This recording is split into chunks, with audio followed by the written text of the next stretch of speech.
फर्क नजर आएगा।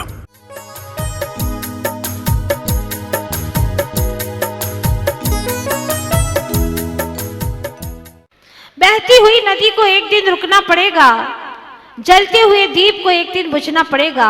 कोई अमर नहीं इस दुनिया में, जो आया है उसे एक दिन जाना ही पड़ेगा। तुम क्या सोच रहे हो कि मुझे मरना है? अरे मरना तो सभी को है, जो जन्म ले रहा है उसे मरना ही है, और जो जन्म के बाद में मरता है पुनः उसे जन्म भी लेना पड़ता है। इसीलिए जन्म लेकर के जीवन को इतना सार्थक करे कि मरण को निर्वाण के रूप में परिवर्तित कर दे। पर ऐसे बहुत कम लोग हुआ करते हैं। वह उदास भावुक युवा सागर के नदी के तट पर प्रकृति के अनुभूत संकेतों को समझने की कोशिश करने लगा, आत्मसात करने लगा। उसे बात कुछ समझ में आई, कुछ नहीं आई। वहां पर उस बहती हुई नदी ने और उसको संदेश दिया और कहा कि मैं तुम्हें कुछ सुनाना चाहती हूँ। अपने सीने में कई पुराने घाव हैं, उसे कुरेद करके तुम्हें कुछ सिखाना चाहती हूँ। सुनना चाहते हो? वो कुछ बोल नहीं पाया, लेकिन वो अनवरत बोले जा रही थी नदी। उसने कहा, सुनो। एक संत ने कहा है, आचार्य भगवान गुरुवर्षि विद्यासागर जी महाराज ने ही लिखा। नदी उन्हीं का स्मरण करके कहती है, नारायण प्रति नारायण महापुरुष बलदेव धनी, कहाँ गए वे महामनावे गणनायक ऋषि अति मुनि, काल काल में समा गए सब, विस्मृत मृत हैं आज नहीं, हम सब साधारण जन की क्या बात यही, कहूँ क्या इसकी बात कहूँ क्या लाज रही। वो नदी कहती है, बड़े बड़े नारायण प्रति नारायण ऋषि यति मुनि आए और चल दिए, कोई भी यहाँ पर अमर होकर के रहा नहीं। तो फिर बड़े बड़े महामना चले गए, तो हम जैसे लोगों की क्या बात है, क्या है हम? इसलिए जाना तो है ही, पर ऐसे मत जाओ, कुछ करके जाओ। जंग लगा करके लोहे को समाप्त करने का क्या औचित्य है? लोहे को पड़ा रखोगे तो एक दिन जंग लगेगा, समाप्त हो जाएगा। बेहतर है कि इसका इस्तेमाल करो। उसी तरह से जिंदगी भी लोहे की भांति है, इसका इस्तेमाल करो, सदुपयोग करो, तो तुम्हारी जिंदगी की सार्थकता होगी। आखिर वह युवा सम्राट जागा और उसने कहा, मैं सुनना चाहता हूँ। क्या सुनाना चाहती हो तुम? तो वह कहती है कि मेरे इस कोख में, मेरी इस गोद में कई महापुरुष आए और चल दिए। सुनना चाहती हो उनकी कथा? तुम अपनी व्यथा को भूल जाओगे, उनकी कथा को सुन करके तुम्हारी व्यथा नदारद हो जाएगी। सुनना चाहती हो? आपसे पूछना चाहती हूँ, आप सभी लोग सुनना चाहते हैं तो बैठिएगा नदी के तट पर। वहां से वो आवाज आती है और वह सुनाती है नदी। सुनिएगा। राजा पद्म है, उसके महल में 4 व्यक्ति अचानक आए। 4 व्यक्ति आते हैं अचानक, बलि, बृहस्पति, मयूची और प्रहलाद, और अचानक प्रवेश किया और बड़े ही अच्छे प्रशंसा के पुल बांधने लगे। एक वरिष्ठ सभासद ने आगे जाकर के पूछा कि आखिर आप हैं कौन, यहाँ पर क्यों आए हैं?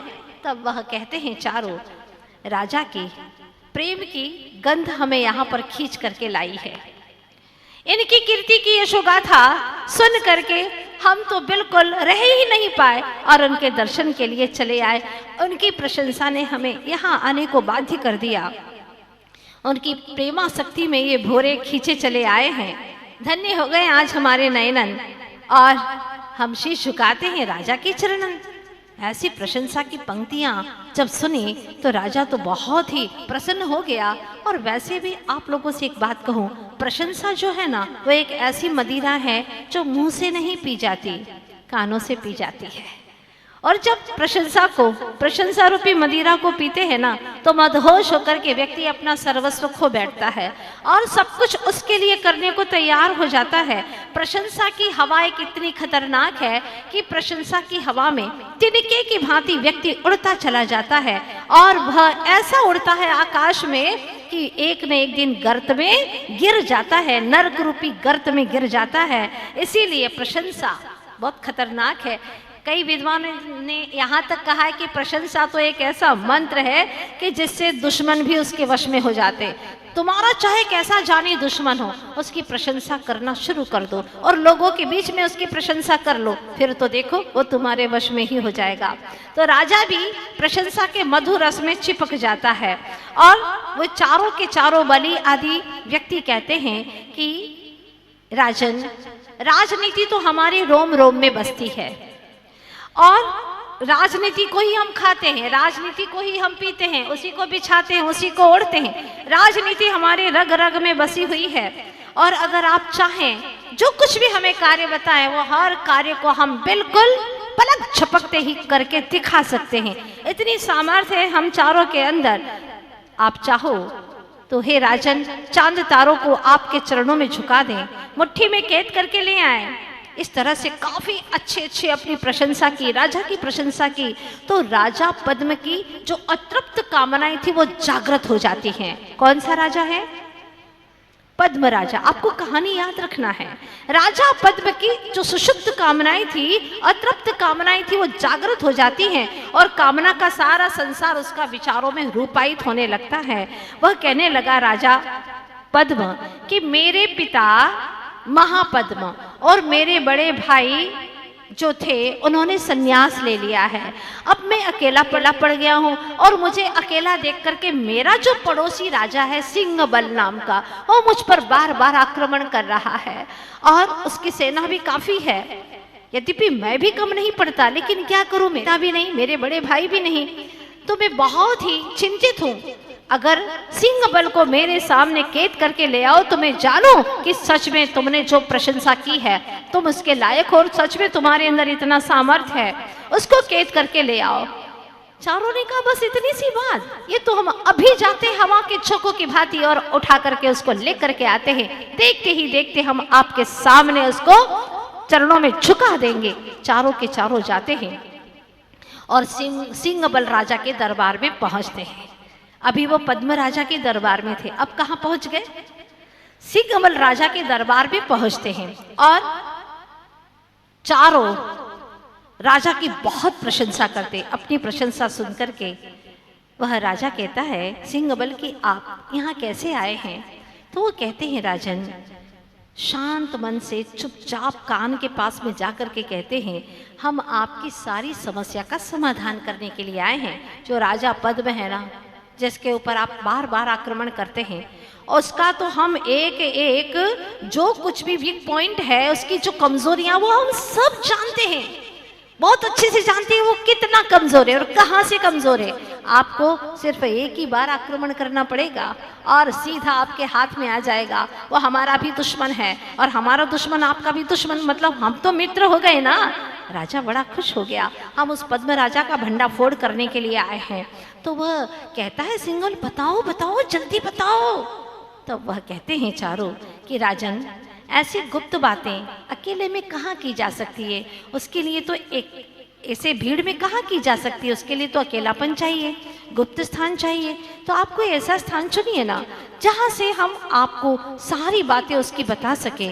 नहीं तो कोई भी आपके आसपास में इर्द गिर्द ऐसा ही हुआ है वो बात सुन ले और जाकर के बता दे तो हम तो फिर नाकामयाबी ही हासिल करेंगे ना। इसीलिए एकांत कोई स्थान चुनिए। जैसे मक्खी होती है ना, मिठाई के लोभ में गुड़ में चिपक जाती है, फिर उड़ नहीं पाती, उसके पंख भी उसी में चिपक जाते हैं, उड़ने की क्षमता खो बैठती है।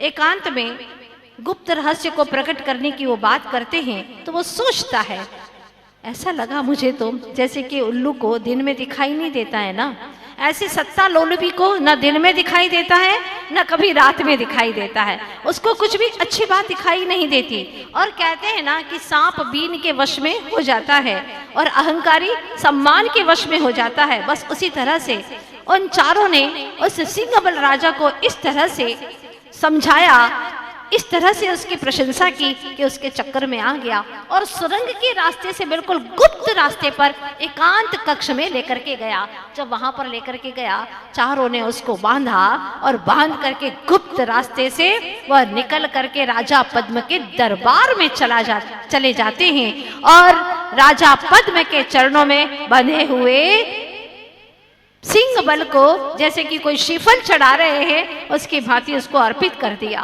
पद्म राजा ने देखा कि ये सपना है या सच है, ये सच है सपना नहीं, अपनी सुध बुध भूल गया। उसको कुछ पल तो समझ में ही नहीं आया कि ये सच है, क्या देख रहा हूं मैं। हाँ, ये सच है राजन, हम आपके सामने इसको, हमने कहा था ना आपसे कि आप जो चाहे वो हम काम करके दिखा सकते हैं, तो इसको लेकर के आए हैं, अब कहिए क्या करें।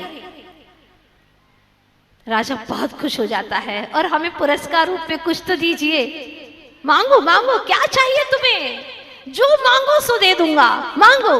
तब उन्होंने, चारों ने, चतुर थे, उन्होंने कहा राजन, ये हमारा जो वरदान वचन है, आप जो देना चाहते हैं वो अभी हमारा तिजोरी में रख दीजिए, समय आने पर हम आपसे मांग लेंगे। एक वचन आपने दिया है, मांगने को कहा है, लेकिन हम कभी भी मांग लेंगे, अभी आप अपने पास में रख लीजिए।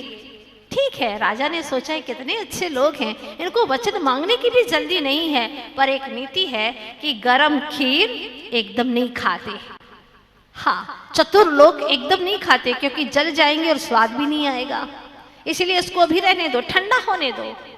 यही हुआ, वरदान तिजोरी में रखवा दिया। एक कहावत है, नीति वाक्य है कि अनजान और नारी को कभी भी वचन नहीं देना चाहिए। नारी को वचन दिया था दशरथ जी ने, क्या हुआ, कैकेयी को दिया था। आज तक कोई अपनी बेटी का नाम कैकेयी रखना नहीं चाहता, नहीं रखना चाहता कैकेयी, क्योंकि कैकेयी ने करे कई, कैकेयी ने करे कई, कहती कुछ है और करती कुछ है। दिखावा तो करती थी कि मेरा बेटा राम, मेरा बेटा हाँ लक्ष्मण, और अंदर में तो कुछ और ही बात चल रही थी। इसीलिए पहली जो नीति है कि नारी को कभी भी वचन नहीं देना चाहिए। दूसरी बात, अनजान व्यक्ति को कभी भी वचन नहीं देना चाहिए। ये आपके सामने अभी यहाँ पर वर्णन चल ही रहा है। अन्य व्यक्ति को वचन दे दिया, न जाने अब क्या होने वाला है। एक दिन अचानक राजा पद्म के दरबार में एक बागवान ने आकर के सूचना दी कि यहाँ पर 700 मुनि भगवंतों का संघ पधारा है, चलिए राजन दर्शन कीजिए। और उनके आते ही सारे बगीचे में सब ऋतुओं के फल फूल खिलने लग गए हैं। उनका प्रभाव ही ऐसा है, वहां तपस्वी है। राजा अपने पूरे सिंहासन से पहले उतर करके 60 डग आगे चल करके प्रणाम करता है और ढिंडोरा पिटवा दिया कि मुनि दर्शन के लिए आपको सभी को चलना है। पहले के समय में राजा एक ढिंडोरी पिटवा देते थे तो फिर कोई भी राजा की आज्ञा का उल्लंघन नहीं कर सकता था, ये नियम रहता था। अभी तो मीटिंग करनी पड़ती है, सबको सूचना देनी पड़ती है और लगभग 500 लोगों को सूचना देते हैं तो मुश्किल से 10, 20, 25 लोग आ जाते हैं मीटिंग में, क्योंकि मीटिंग के लिए टाइम नहीं है। और धर्म की मीटिंग है तो बिल्कुल टाइम नहीं है। ये है आज के जीवों की दुर्दशा है। धर्म के प्रति कोई रुझान नहीं है। ऐसे जीवों को कहाँ जाना है, वो तो ग्रंथ लिखते हैं कि ऐसे जीवों को जिनको गुरु, जिनको प्रभु, जिनको जिनवाणी सुनने का भाव ही नहीं आता है, ऐसे जीवों का संसार अभी अधिक है। तो आचार्य कहते हैं कि आज के समय में स्थिति बहुत ही दूरदर्शनीय हो चुकी है। अगर कभी कोई साधु के आगमन का सुनते हैं कि सुना है यहाँ पर संघ आ रहा है चातुर्मास करने के लिए, क्या करेंगे? देखो भाई 20-25 लोग आए हैं बड़ी मुश्किल से, वो भी टाइम निकलने के बाद में 8 बजे का टाइम दिया, 9 बजे तक धीरे धीरे आए दुकानें बंद करके।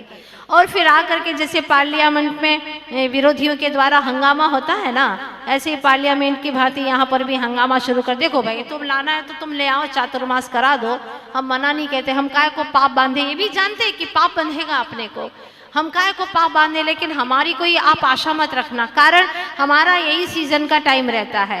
एक कहता है कि मेरी माँ बहुत बीमार है, तीसरा कहता है मेरी पत्नी से कुछ काम नहीं होता है, चौथा कहता है मेरे छोटे छोटे बच्चे हैं, आदि जितने भी बहाने आप लोग तो अच्छे से जानते, ज्यादा कहाँ तक कहूँ मैं। तो सबने अपनी अपनी दलीलें पेश कर दी कि क्या करें, ऐसी ऐसी परेशानी। कोई एक आध दो चार व्यक्ति ऐसे भी होते हैं तो वो कहते हैं कोई बात नहीं, हम सब देख लेंगे, आप तो ले आओ भैया, ले आओ, चातुर्मास करा दो, है ना। इस तरह की भावना करते हैं, समय दे दो कि हाँ हाँ दे देंगे, बिल्कुल समय दे देंगे। इस तरह से वो भावना भाते हैं। और 4 व्यक्तियों की भावना से भी, 8 व्यक्तियों की भावना से भी अगर साधु आ जाते हैं तो उनके माध्यम से कितने हजारों लोगों को लाभ मिलता है, परिणामों में कितनी विशुद्धि बढ़ती है। कुआं एक खोदता है और लाखों लोग जीवन पर्यंत अपनी प्यास बुझाते हैं। सौभाग्यशाली हैं आप लोग, इस महानगर के अंदर 5-5 चातुर्मास संपन्न हो रहे हैं और हजारों हजारों लोग धर्म का लाभ ले रहे हैं। ये सौभाग्य है। पहले संतों के प्रति कितनी सम्मान की भावना हुआ करती थी, चाहे कैसी भी परिस्थिति आ जाए, लेकिन हमारे संतों के ऊपर कहीं से भी कोई भी किसी भी प्रकार का उपसर्ग नहीं होना चाहिए। अब राजा ही करे तो बात अलग है, लेकिन हर भक्त, हर श्रावक इसके लिए तत्पर रहा करता था। एक बार की घटना आती है पद्म पुराण में कि एक राजा, युवा सम्राट था और वह अपनी रानियों के साथ में क्रीड़ा कर रहा था खुले स्थान पर।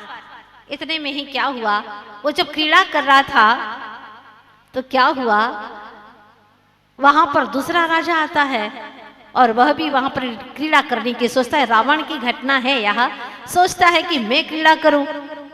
तो पहले रावण क्रीड़ा कर रहा था और इसके बाद में वो दूसरा राजा आया, उसने सोचा मैं यहाँ पर क्रीड़ा करूं, क्योंकि बहुत प्राकृतिक सौंदर्य से भरा स्थान था। तो क्या हुआ कि वह जो पानी बांध करके, वहां पर नदी का स्थान था, वहां पानी बांध करके रोक करके विद्याओं के माध्यम से क्रीड़ा कर रहा था। दूसरे ने सोचा कि मैं यहाँ क्रीड़ा करूं, उसने वो बांध खोल दिया विद्याओं के माध्यम से। तो रावण को बहुत गुस्सा आया और उसको कैद कर लिया, अपनी विद्याओं के माध्यम से कैद कर लिया और बहुत यातना देने लगा। इतने में क्या हुआ कि वहां पर एक मुनिराज आए विहार करते, उन्होंने देखा कि जिसको बंदी बना करके रखा है वह मोक्षगामी जीव है, इसी भव में मोक्ष जाने वाला है, और इसको बंदी बना करके रखा है, कुछ समय के बाद में वो दीक्षा लेने वाला है। और ये रावण व्यर्थ में कर्म बांध रहा है। और अंदर की बात यह है कि जो सम्राट था वो उन्हीं मुनिराज का पुत्र था, उन्हीं मुनिराज के पुत्र थे वहां। अब अज्ञानी जीव होंगे तो वो क्या कहेंगे, महाराज का बेटा है ना, अभी भी राग आ गया और उसको बंदी खाने से छुड़वा रहे हैं, देखो। लेकिन सच क्या था कि वह मोक्षगामी जीव है, कुछ समय के बाद में दीक्षा लेकर और मोक्ष जाने वाला है। रावण व्यर्थ में क्यों कर्म बांध रहा है, ये मन में विचार आया।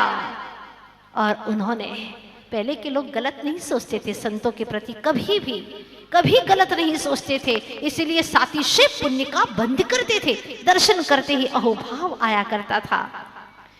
उसके मन में भी रावण जैसा जो नरकगामी जीव था, उसके मन में भी जब संत ने कहा कि इसको छोड़ दो वरना तुम्हारे पाप का बंद हो जाएगा, ये चरम इसी भव में, चरम भव में, इसी भव में ही वह मोक्षगामी जीव है, इसलिए उसको बांधो मत, छोड़ दो। छोड़ दिया, रावण ने छोड़ दिया। एक बार महाराज ने कहा और छोड़ दिया। ये नहीं सोचा कि आपका पुत्र है इसलिए आप छुड़वा रहे, नहीं छोड़ूंगा, क्या करोगे, नहीं, ऐसा नहीं कह सकता। अगर श्रावक है तो वह गुरु की जो शब्दावलियां है, जो आज्ञा है, उसका कभी भी अवमान नहीं कर सकता, अपमान नहीं कर सकता। इस तरह की कई घटनाएं आती हैं। जो रावण था वो भी स्वयं संत के चरण में झुकता था। तो जैसे ही वहां पर जाते हैं, कौन गए, राजा पद्म, ढिंडोरा पिटवा दिया। चारों मंत्री भी वहां पर जाते हैं। अब चारों मंत्री कौन थे, बलि, बृहस्पति, मयूची और प्रहलाद, जो उनकी शरण में आए थे और सिंहबल राजा को उन्होंने समर्पित कर दिया था। राजा बड़ा खुश हुआ और चारों को मंत्री पद भी दे दिया और साथ में एक वचन भी तिजोरी में रख दिया। अब चलिए आगे क्या होता है। जब दर्शन करने के लिए जाते हैं तो चारों ने देखा, अरे ये तो 700 मुनिराज वो ही हैं, वही है, हाँ वही है। तीसरे ने कहा ये वही है। चारों ने मिलकर के वार्ता की, ये वही है। अब आप लोग सोच रहे हैं कि वही है मतलब क्या। फ्लैशबैक में चलिए हमारे साथ में। चलिएगा, अब वो सोच रहे चारों, क्या सोचते हैं देखते हैं। हम पहले उज्जैनी नगरी में राजा वर्मा के 4 मंत्री थे। ये चारों क्या थे? पहले उज्जैनी नगरी में राजा वर्मा के 4 मंत्री थे। 4 मंत्री जो गुरु के प्रति द्रोह रखने वाले, क्योंकि नरकगामी थे, बहुत ही गुरुओं के प्रति विद्रोह था। 4 मंत्री थे। आहार से एक दिन शुद्ध सागर नाम के मुनिराज लौट रहे थे, पर उसी दिन वो अकंपनाचार्य मुनिराज, उन्हीं का संग अब यहाँ आया। उनको देख करके उनको पिछली बातें याद आ रही है। क्या याद आया?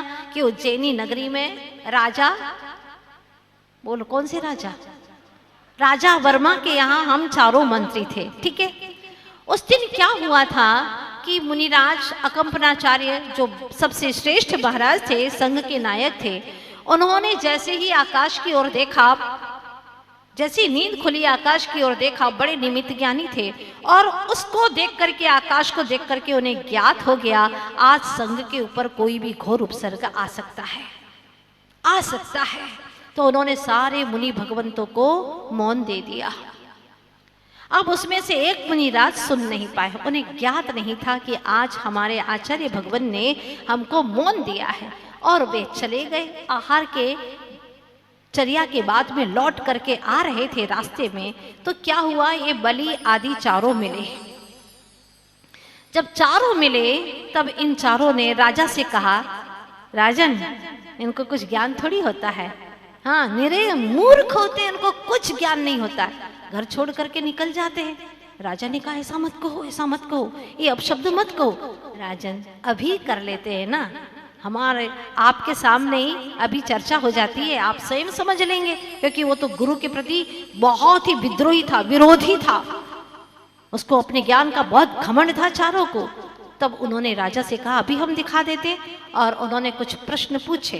तो महाराज को ज्ञात ही नहीं था कि आज मौन रखना है, वे बोल गए और प्रश्नों का ऐसा सटीक जवाब दिया, और जैसे महाराज ने प्रश्न पूछा तो वे 4 के 4 चुप हो गए, एक अक्षर भी बोल नहीं पाए। तब राजा ने कहा, मैंने पहले ही कहा था कि तुम इनसे जीत नहीं सकते हो, ये अध्यात्म और आत्मज्ञानी हुआ करते हैं, अध्यात्म ज्ञानी आत्मज्ञानी हुआ करते हैं, इनका ज्ञान अद्भुत होता है, बहुत पेना ज्ञान होता है, इनकी बराबरी कोई नहीं कर सकता, मैंने पहले ही कहा था ना। और हार गए, तुम हार गए ना। उनको 4 को बहुत बुरा लगा कि हमको हरा दिया, इतना ज्यादा ज्ञान है इन्हें कि हमको हरा दिया, राजा के सामने हमारा छोटा सा मुंह हो गया, हमारी हार हो गई। देखते हैं अब कैसे जीत सकते हैं। क्या है इनके पास में? पहनने कोई कपड़ा तक तो है नहीं, एक सूत का धागा तक नहीं है, शस्त्र नहीं है, कुछ नहीं है, कैसे करेंगे अपनी रक्षा? और रात्रि होने की प्रतीक्षा करने लगे। जब वशुद सागर मुनिराज आहार चर्या करके लौटने लगे और गुरु महाराज से निवेदन किया, महाराज, कभी भी संघ के शिष्य, संघ के जन गुरु से न कहें, संघ नायक से न कहें कुछ भी बात, ऐसा हो नहीं सकता, ये नियम होता है, जो कुछ भी घटा है तो आप कहिएगा। और उन्होंने संघ नायक आचार्य प्रमुख से कहा, महाराज, आज ऐसी ऐसी घटना हो गई, रास्ते में ऐसी ऐसी घटना हो गई। महाराज ने चेहरे से स्पष्ट किया, ओहो, अनर्थ हो गया, अनर्थ हो गया, घोर अनर्थ हो गया। अब आप कहोगे, महाराज क्यों बोले? वो तो संघ के नायक है, उन्हें तो बोलना ही पड़ेगा, और धर्म की रक्षा के लिए तो बोलना ही था उन्हें। अपने शिष्य से कहते हैं, घोर अनर्थ हो गया। क्या हो गया आचार्य भगवान? मुझसे ऐसी क्या गलती हो गई? कहिए, आप भी गलती का प्रायश्चित कैसे करूं? और बार बार कहते हैं। तो आचार्य भगवान कहते हैं, वहीं पर चले जाओ जहां पर इनसे वाद विवाद हुआ था, उसी स्थान पर चले जाओ।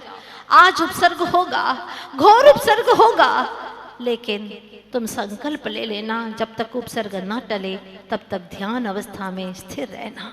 जाओ, मेरा आशीर्वाद है भगवान, आपका आशीर्वाद है, और आपकी आज्ञा से तो मैं सब कुछ करूँगा, बस संग पर कोई आँच नहीं आना चाहिए। और उधर से वो देखो, बदनामी हो जाना बहुत बुरा लगता है, बहुत बुरा लगता है, बदनामी हो जाए अच्छा नहीं लगता है।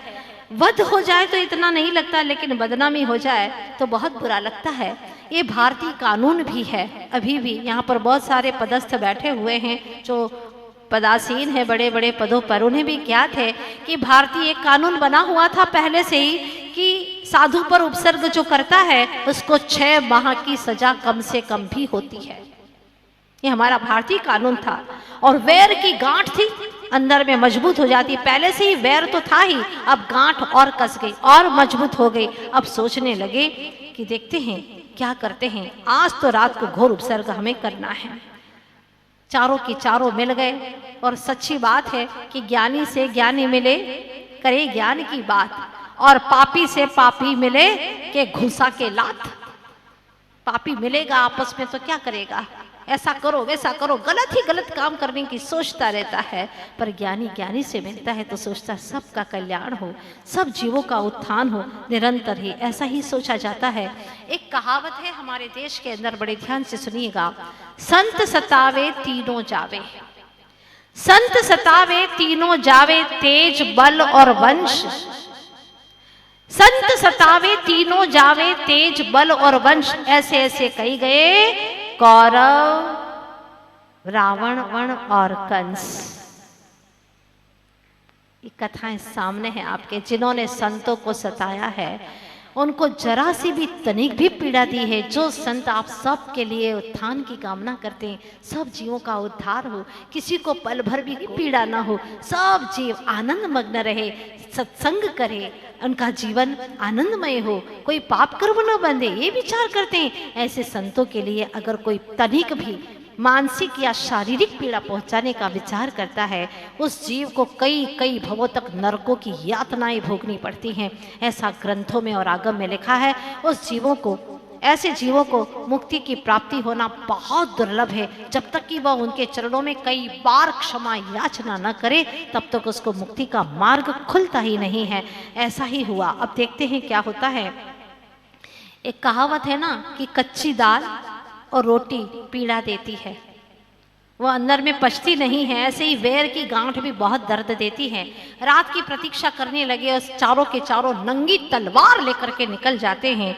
और रास्ते में जाते हैं तो देखते हैं एक प्रकाश होता है, एक बिजली की चमक होती है। और उस चमक में उन्होंने देखा, अरे एक तो यहीं खड़े हुए हैं, चलो चलो इन्हीं के पास में जाके देखते हैं, उन्हीं के संग के है, वही है। और जाकर के पास में देखा, बिजली चमक रही थी। और बिजली की चमक में उन्होंने देखा, ये तो वही है जिनके साथ में हमने वाद विवाद किया था और हमको हराया था। हाँ, हमको हराने वाले अब देखते हैं। चारों ने सोचा अब वहां काहे को जाएं, क्योंकि हमारा दुश्मन तो यही है, वहां जाने से कोई मतलब ही नहीं है, यहीं खड़े रह जाते हैं। और चारों ने तलवार निकाली। तलवार निकाल करके सोचा कि इनको मौत के घाट उतार दिया जाए। और मारना तो है ही, लेकिन पहले कौन करे। पता है उन्हें कि मुनि द्रोह करने का क्या अंजाम होने वाला है। हमारा तो कई भाव बर्बाद हो जाएगा, ये बात पक्की है, वो जानते हैं। तो कहते हैं कि पहले तुम उठाओ तलवार, पहले तुम फर्स्ट यू। नहीं नहीं नहीं नहीं, पहले मैं नहीं, पहले तुम करोगे, पहले तुम उठाओगे। आखिर तय ये किया गया कि चारों एक साथ में उठाएंगे ताकि चारों को बराबर पाप लगे। यहाँ पर भी राजनीति चल रही है, पाप में भी राजनीति चल रही है। चारों के चारों तलवार उठा लेते हैं और जैसे 1 2 3 कहेंगे उनका गला, उनका धड़ काट देंगे। ऐसे महान पाप करने के लिए चोर जैसा तो साहस चाहिए। और जो जुआरी होता है ना, हारता ही हारता, हारता ही हारता जाता है, जुआरी जैसा दिल चाहिए। उनके पास में चोर जैसा तो था ही, हाँ, साहस। और वह अपने साथ में तलवार लेकर के आए थे। जैसे 1 2 3 बोलते हैं और तलवार खड़ी कर देते हैं उनको मारने के लिए। लेकिन क्या हुआ, वो पंक्तियां मुझे याद आती है, यूं तो क्या क्या नजर नहीं आता, उनका दामन नजर नहीं आता, झोलियां सबकी भर जाती हैं मगर देने वाला नजर नहीं आता। चारों की तलवारें वहीं के वहीं पर कीलित हो जाती हैं। वन देवता ने आकर के वहां पर कील दिया। चारों की चारों तलवारें वैसे की वैसी रह जाती हैं। कुत्ते का काटा कभी भी कुछ भी भयानक रोग को उत्पन्न कर सकता है, ऐसी स्थिति उनके अंदर थी। अब क्या होता है, सवेरे जब सारे के सारे राजा के साथ में परिजन आने लगे नगर में, नगर से और मुनिराज का दर्शन करने के लिए पूजा का थाल लेकर के जाने लगे तो बीच रास्ते में ये दृश्य दिख गया। कौन सा दृश्य? चारों तलवार लेकर के, नंगी तलवार लिए खड़े हुए हैं और जैसे भ्रकुटियां तनी हुई थी वैसी की वैसी तनी हुई भ्रकुटियां मारने के दुर्भाव सबके चारों के चेहरे पर झलक रहे हैं और मुनिराज शांत भाव से खड़े हैं, क्योंकि गुरु ने आज्ञा दी थी, वत्स जब तक उपसर्ग न टले ध्यान मुद्रा छोड़ना मत। शांत भाव से खड़े हैं। क्या तेज टपक रहा, क्या ओज है, क्या करुणा की रसधारा बह रही है। जब राजा ने देखा और पूरा नगर इकट्ठा हो गया, ये पापी, राजा ने कहा सिपाहियों को पकड़ो इन चारों को, पापियों को, ये मुनिराज की हत्या करने के लिए आए यहाँ पर। और राजा बहुत क्रोधित होता है और राजा ने उन चारों को वहां से मारने के लिए कहा कि इसको फांसी की सजा दी जाए। तत्काल मुनिराज ध्यान मुद्रा छोड़ते हैं, कहते नहीं राजन, नहीं, इनका कोई दोष नहीं है, वो मेरे ही कोई कर्म का दोष है, इन्हें ऐसा दंड मत दो, उन्हें छोड़ दो। तब राजा ने छोड़ तो दिया, लेकिन पूरे नगर में काला मुंह करके गधे पर बिठा करके उनको पूरे नगर में घुमाया और देश से निकाला दे दिया। ये दृश्य उनको दिखाई दे रहा था सारा। मैंने आपसे कहा ना कि पिछली घटनाओं की ओर चाहिए। उन्होंने सारा दृश्य विचार किया कि ऐसा ऐसा हमारे साथ में हुआ था, और वहां से लौट करके राजा वर्मा से हम किसके पास में आए हैं? राजा पद्म के दरबार में आए हैं। और अब ये वो के वही साधु यहाँ पर दिखाई दे रहे। उस वक्त तो बच गए थे, कहीं न कहीं से हमारे कार्य में कुछ कमी रह गई होगी, लेकिन अब कैसे बचेंगे? याद आया वो वचन जो हमने दिया था, धरोहर के रूप में रखा था। जाकर के राजा से कहते हैं बड़ी विनम्रता से, राजन, हमने जो वचन आपको दिया था, आपने जो वचन हमको दिया था और रखने को कहा था, वो वचन अब हम चाहते हैं। अपने नगर में 700 मुनि राज पधारे हैं, करुणा के सागर हैं, प्रशंसा करने में तो चूकते ही नहीं थे। ऐसे मीठी मीठी वाणी से प्रशंसा की। हमें वो वचन चाहिए, सिर्फ 7 दिन का राज चाहिए हमें आपका। हाँ, राज्य चाहिए? हाँ राजन, आपने कहा था ना कि वचन दूंगा, कभी भी मांग लेना। तो अब वो समय आ गया है, हमें सिर्फ 7 दिन का राज चाहिए, ताकि हम इन सारे मुनि भगवंतों की जो राज्योचित हम सेवा कर सकते वो करें और बहुत ही सातिशय पुण्य कमा सके। राजा ने सोचा इसके लिए मांग रहे हैं तो ठीक है, ये सेवा ही तो करने वाला है, और जलांजलि दे करके संकल्प करके 7 दिन का राज्य दे दिया। बेचारा सरल राजा नहीं समझ पाया। कपटी मनुष्य की मीठी वाणी, नारी के सौंदर्य से बचना हर किसी के बस की बात नहीं होती है। पर आप जानते हैं कि पानी और अग्नि किसी का लिहाज नहीं करते, जो जाएगा उसे जलाएंगे, पानी में जो जाएगा डुबाएगी, निश्चित बात है। ऐसी ही थी उन सब की स्थिति। अब क्या होता है, 7 दिन का राज्य तो ले लिया, लेकिन उन पापियों ने मिल करके 7 मुनि भगवंतों के चारों तरफ गीली लकड़ियों का बाड़ा लगा दिया। ऐसी लकड़ियां लगा दी, गीली गीली लकड़ियां, और साथ में कई मृत पशुओं के कलेवर और भारी हिंसा का साधन उन्होंने जुटा लिया। आग लगा दी। और उधर से अकंपनाचार्य ने अपने निमित्त ज्ञान से जाना और कह दिया अपने शिष्यों को कि घोर उपसर्ग आने वाला है, सब अपने अपने ज्ञान गुफा में जाकर के शांत होकर के भेद ज्ञान के साथ में रह लेना। घोर उपसर्ग आने वाला है और सब के सब 700 मुनि भगवंत विराजमान हैं। बीच में अकंपनाचार्य हैं, चारों तरफ मुनिराज विराजमान हैं और संत समाधि में लीन हो गए। चारों तरफ कौवे गिद्ध पक्षी भयाक्रांत होकर के मंडरा रहे हैं, आवाजें कर रहे हैं, और कई चमड़े और मांस के लोथड़े इधर उधर गिरा रहे हैं। भयानक दृश्य है। उधर से गांव के लोग कह रहे हैं ये क्या हो गया, हमारे मुनि भगवंतों के ऊपर इतना घोर उपसर्ग। राजा ने अपने अंतपुर में निवास कर लिया है, रानियों के पास चला गया, 7 दिन का राज्य दे दिया है और राज्य सारा शासन अब बलि आदि के हाथ में है। पता नहीं क्या होने वाला है। इन मुनिराजों की बलि क्यों लेने पर तुला है, ये क्या किया है? मुनिराज तो निर्दोष ही करुणा के सागर है, उन्होंने रंच मात्र भी कभी एक जीव को पीड़ा नहीं दी। क्यों कर रहा है? रोने लगे, चिल्लाने लगे और राजा के पास में, बलि के पास में जा करके चिल्लाने लगे, झोलियां फैला करके मांगने लगे हमारे मुनियों को छोड़ दो, छोड़ दो। लेकिन वो तो राजा था, उसके साथ में पूरा कानून था। उन 7 दिनों में उन सबको उन्होंने बहुत ही दंड दिया और भयानक स्थिति उत्पन्न कर ली। सबके सब लोग रोने लगे और मंदिरों में जाकर के प्रभु से प्रार्थना करने लगे, प्रभु हमारे सारे जीवन का पुण्य ले लो पर हमारे संतों को छोड़ दो प्रभु, हमारे संतों के ऊपर जो आपत्ति आ रही है बस कृपा करो प्रभु, उनको छुड़वा दो। रो रहे हैं लोग और सारे लोगों ने संकल्प ले लिया, छोटे छोटे बच्चों ने संकल्प ले लिया, जब तक हमारे मुनि भगवंतों पर संतों पर उपसर्ग रहेगा हम अन्न जल को ग्रहण नहीं करेंगे। हमारे मुनि राज ऐसे घोर उपसर्ग को सहन करे, जहां श्वास भी लेने में दम घुट रहा है, ऐसी भयंकर बदबू आ रही है और चील आदि भयानक पक्षियों की ऐसी आवाजें आ रही हैं, कैसे सह रहे होंगे वो। प्रभु प्रार्थना करते हैं, विधान कर रहे हैं, कह रहे हैं प्रभु हम अपने जीवन में अगर हमारे मुनिराज बच गए तो हम स्वयं दीक्षित हो जाएंगे, हम दीक्षा ले लेंगे, हम इस राजा के पास में अब नहीं रहेंगे, नहीं रहेंगे उसकी प्रजा बन करके, जिसने हमारे मुनियों को इतना घोर उपसर्ग किया हो। सबके सब सोच रहे हैं और इस बीच में मैं आपको बता दूं वह हस्तिनापुर नगरी है। कौन सी नगरी है? हस्तिनापुर नगरी है यहाँ राजा पद्म की, जहाँ तीन तीन तीर्थंकरों का जन्म हुआ है, शांतिनाथ, कुंथुनाथ, अरनाथ। आदिनाथ भगवान जहाँ तपस्या करने के लिए हैं, राजा श्रेयांश ने जिन्हें पहला आहार दान दिया है आदिनाथ भगवान को, उसी की पवित्र भूमि पर आज घोर घोर उपसर्ग हो रहा है। क्या करें, अर्धरात्रि के समय पर श्रवण नक्षत्र को कंपायमान देखा। कहीं पर स्वाति नक्षत्र का भी वर्णन आता है। सारचंद्र महान आचार्य ध्यान में लीन थे। वो दूसरे नगर की घटना है। और जब सारचंद्र महाराज ने देखा कि एक नक्षत्र कंपायमान क्यों हो रहा है, रात में साधु कभी बोलते नहीं है, लेकिन पास में बैठे शुल्लक पुष्पदंत जी ने पूछा, आचार्य भगवान आपके मुंह से आह आह आह ये कैसी आह, ये कैसी घबराने की आवाज आ रही है महाराज, कहिए क्या हो गया आपको। आचार्य भगवान कहते हैं, शुल्लक मैंने निमित्त ज्ञान से जान लिया है, यहां से 700 मुनि राजों का मैं उपसर्ग देख रहा हूं, घोर उपसर्ग हस्तिनापुर नगरी में।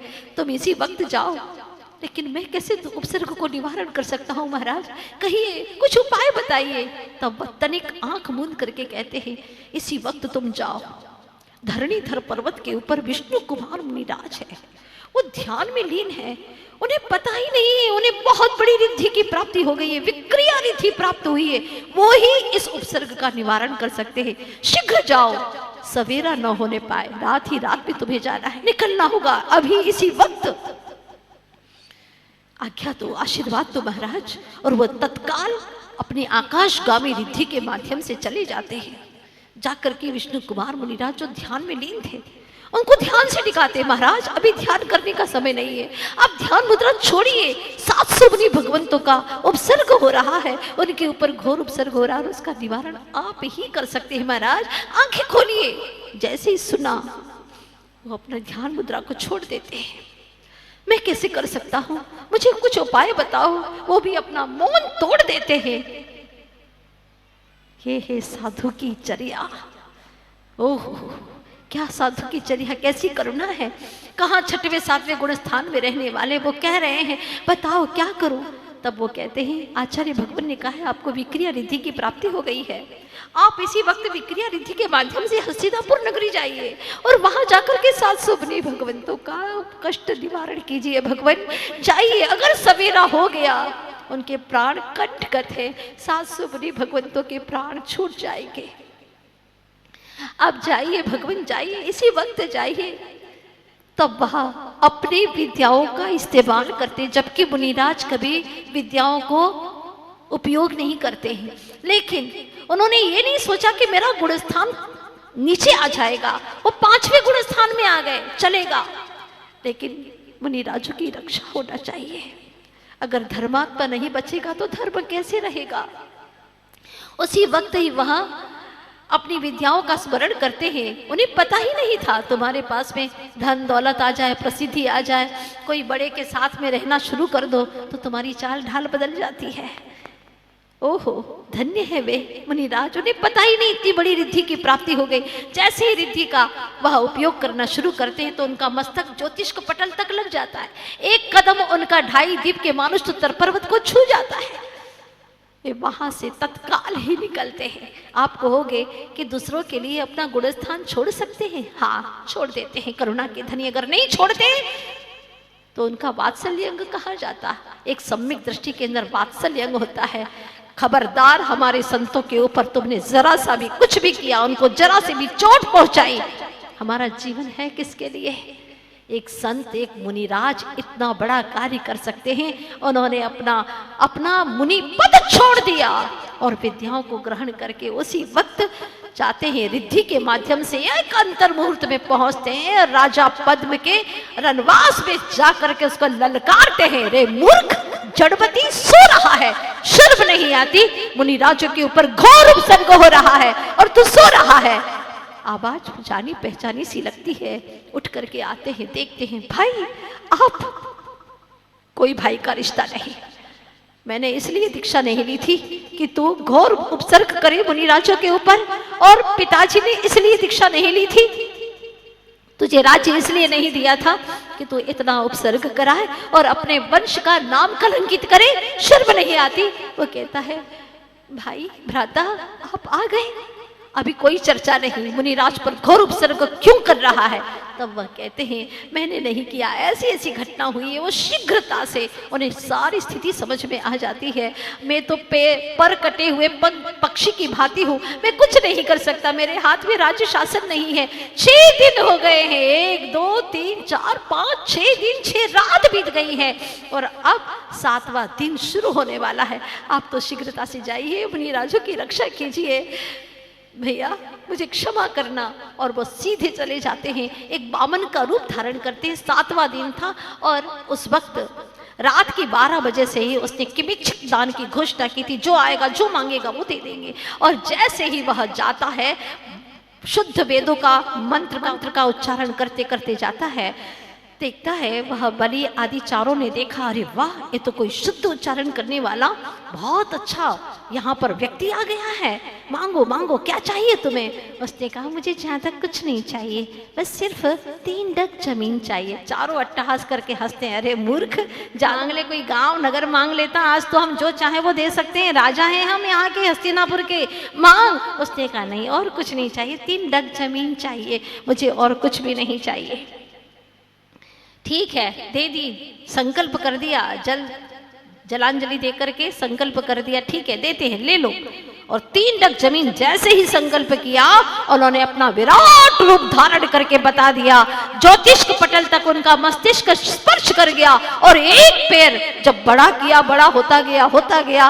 विक्रिया रिद्धि के धनी थे संत, उनके पास में क्या अध्यात्म योग विद्याएं होती हैं समझ नहीं पाते लोग। अज्ञानता से उन्हें मालूम भी नहीं है कि अध्यात्म विद्याएं क्या हुआ करती हैं।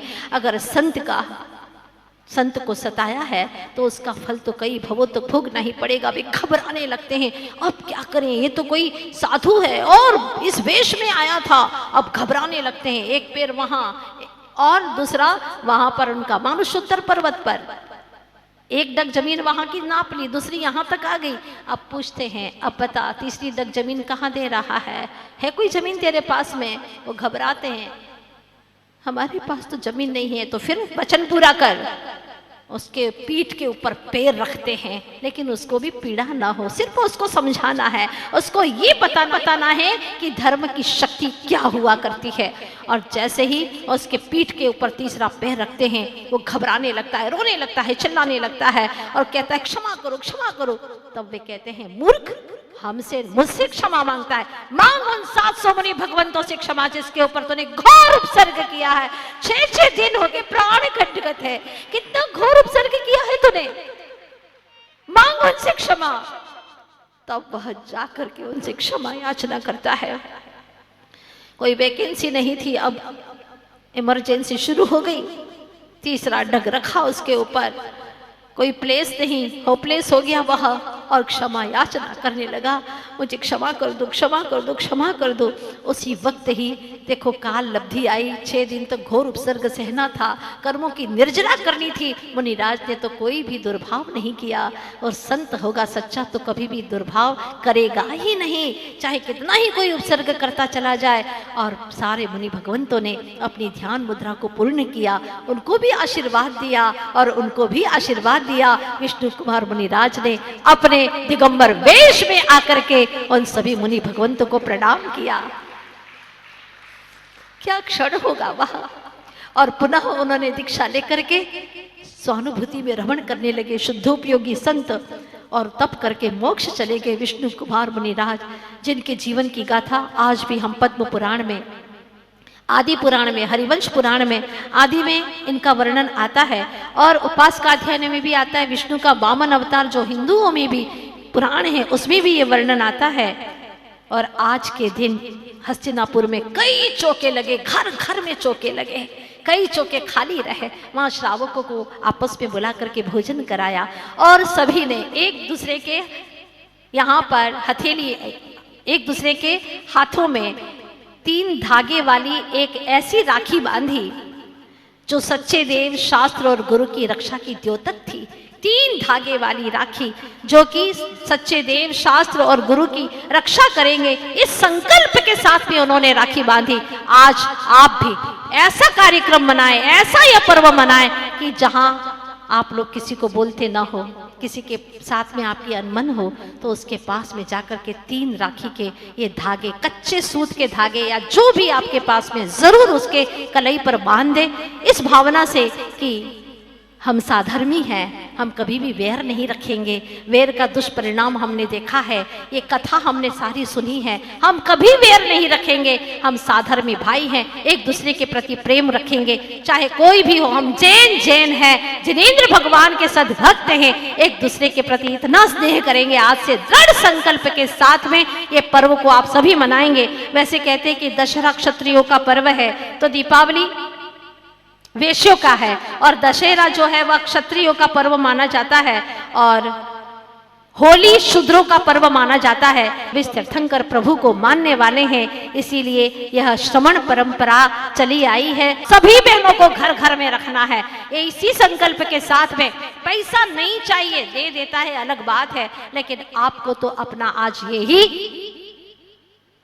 यही उपहार मांगना है, यही संपत्ति। आपको अपनी संपत्ति क्या है, भैया की विपत्ति को दूर करना ये बहन का कर्तव्य है। इस कहानी को सुन करके युवा सम्राट जाग जाता है। आपने सुनी ना कहानी है, बहती हुई नदी से वो सम्राट जाग जाता है, और उसने भी अपने जीवन को, जो मरने का संकल्प था, भाव था, वो तोड़ करके पुनः वह राज्य शासन करने लगता है, और अंत तो गत्वा एक दिन मुनि होकर के मोक्ष को प्राप्त कर लेता है। इस छोटी सी कहानी में विष्णु कुमार मुनिराज चरणानुयोग की अनुकंपा के प्रतीक माने गए हैं, और जो क्षुल्लक पुष्पदंत है वो संवेग उत्पन्न करने वाले करणानुयोग के एक पात्र माने गए हैं, और 700 मुनि भगवंत है जो आत्मा में लीन रहने वाले द्रव्यानुयोग के प्रतीक माने गए हैं, और जो 4 मंत्री हैं वो 4 कषाय के प्रतीक है, चतुर्गति भ्रमण के प्रतीक है।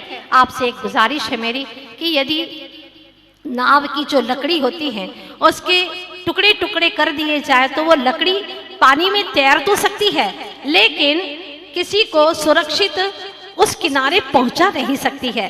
ठीक उसी प्रकार से आचार्य भगवान कहते हैं कि समाज के अगर खंड खंड हो जाए, बट जाए, तो समाज तो कहलाता है, लेकिन वह समाज, उसका कोई फ्यूचर नहीं होता, उसका कोई भविष्य नहीं होता, जो कि हम टूटता हुआ देख रहे हैं। आज मेरी सभी साधर्मी भाइयों से, बहनों से, सभी से, माताओं से, बहनों से, सभी से, पुरुष वर्ग से, महिला वर्ग से, बस इतनी सी गुजारिश है, हम सब जैन हैं और एकजुट होकर के रहने की कोशिश करें। अगर हमारे घर में कुछ बात भी होती है तो पास में आकर के उसको प्रेम से समझा सकते हैं।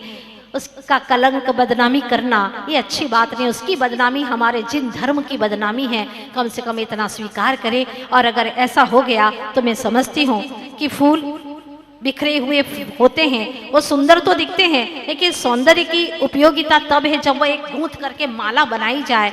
उसकी माला नहीं है तो इतने सुंदर नहीं लगते। काश ये सारे बिखरे हुए फूल एक माला के रूप में हो जाए, कितना अच्छा हो। क्या मजाल की कोई हमारे ऊपर एक आंख, एक नजर भी नहीं कर सकता। हम वही दिन देखना चाहते हैं, और हो सकता है, होगा, अवश्य हो सकता है। आप लोग पूरा पुरुषार्थ कीजिए।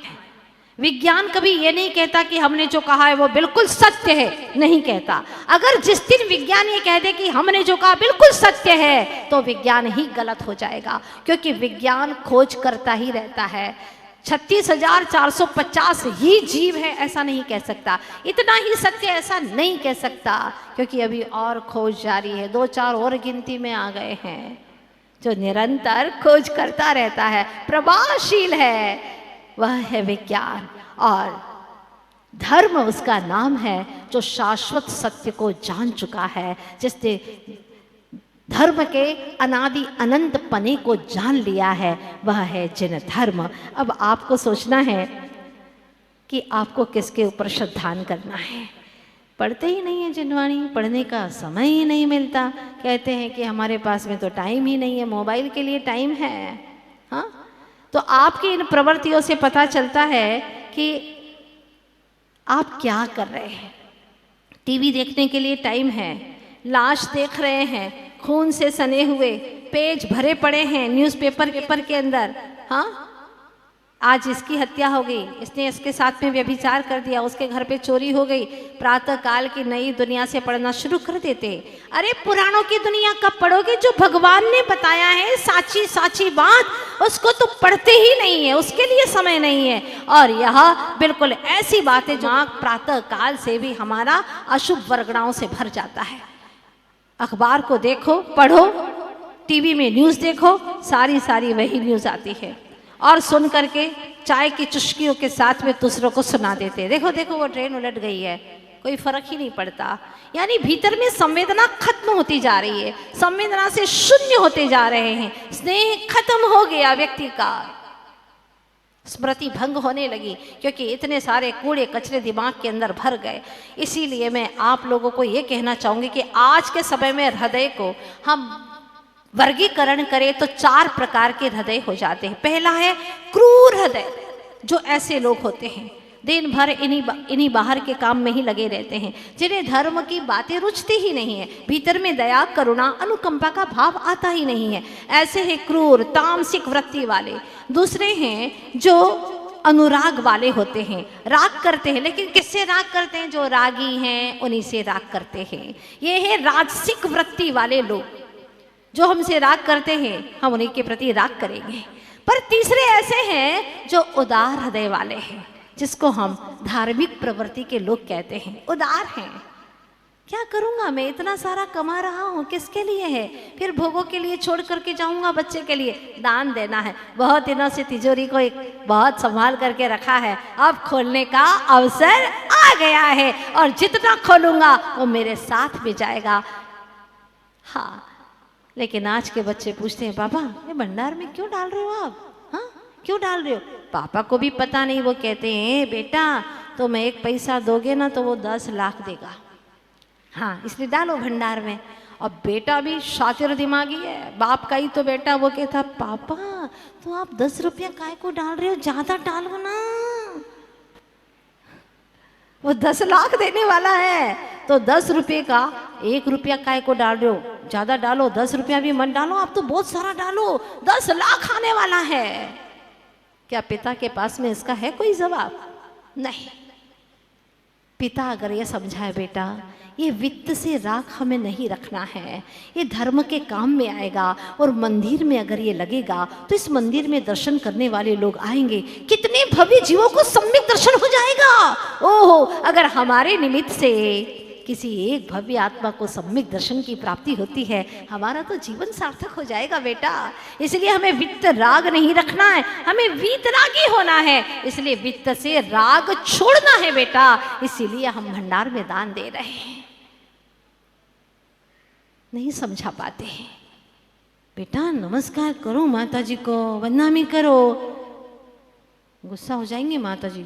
हाँ, अभी गुस्सा हो जाएंगी। और बेटे के दिमाग में क्या भर दिया आपने, जबकि हम तो कभी गुस्सा होते ही नहीं है आप लोगों के ऊपर। क्यों होंगे गुस्सा? कोई बात ही नहीं है गुस्सा होने की। बच्चे ने नमन किया नहीं किया क्या फर्क पड़ता है? दीक्षा इसलिए नहीं लिए कि कोई हमें नमन करे। नहीं करेगा तो हमारा बिगड़ने वाला नहीं है, और करेगा तो हमारा सुधार होने वाला नहीं, ये पक्की बात है। लेकिन आपने उसको क्या ट्रीट किया है? गलत।